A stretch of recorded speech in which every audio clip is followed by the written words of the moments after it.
Iwambi Mbeya Tanzania, moja kati ya sehemu ambayo ilikuwa ni adimu sana kuona unapata sehemu nzuri ya kuangalia mpira ukiwa umeenjoy, uko comfortable na unaweza kupata huduma zote katika eneo moja. Lakini pia big screen kubwa ambazo zina kiwango na hadhi ya kimataifa inaonekana kushushwa katika ukumbi wa Efata Sports Arena.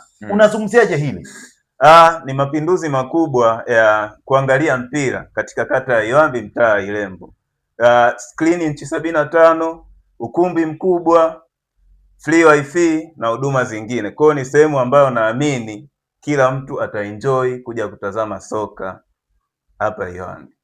Inasemekana mechi zaidi ya 104 za kombe la dunia zote zitaonekana katika eneo hili, lakini pia tuna tuna mechi ambazo zimebaki upande wa kombe la shirikisho ambapo tuna nusu finali mbili, Simba dhidi ya Coastal Union, lakini pia tunatarajia kuona nusu finali Yanga dhidi ya Azam, bonge moja la nusu finali. Hivi vyote vinatarajiwa kuonekana katika ukumbi huu wa Efata Sports Arena, lakini pia tunazungumza habari ya ligi kuu ambapo tuna mechi 4 ambazo amebakiza Yanga, mechi 5 amebakiza Simba ambazo zinaamua nani anaenda kuwa bingwa. Mechi zote hizi zinaonekana kuonekana katika ukumbi huu, lakini hapa sio mwisho, hapa ni mwanzo tu, kwa sababu ni ukumbi ambao una utaratibu mzuri kabisa. Unaweza kupata free wifi, yani ukiingia huko na mkeka wako na ukaona hali ni mbaya na hauna bando, unaweza kuingia kwenye free wifi na ukachomoka mzee.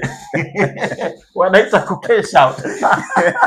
Ni sehemu pekee unaweza ku cash out. Lakini wale wa vinywaji sasa, unaweza kupata kila aina ya kinywaji, vinywaji laini, lakini vile vinywaji vizito, lakini pia wale ambao wanakuwa wanahitaji kupata bites, yani vitafuno wakati unaendelea kuangalia mechi, vinapatikana. Vitu vizuri vyote vinapatikana hapa Iwambi Ilembo sokoni. Ni Efata Sports Arena. Mzee, unamwambia nini mtu ambaye yuko nyumbani anataka kuenjoy soka?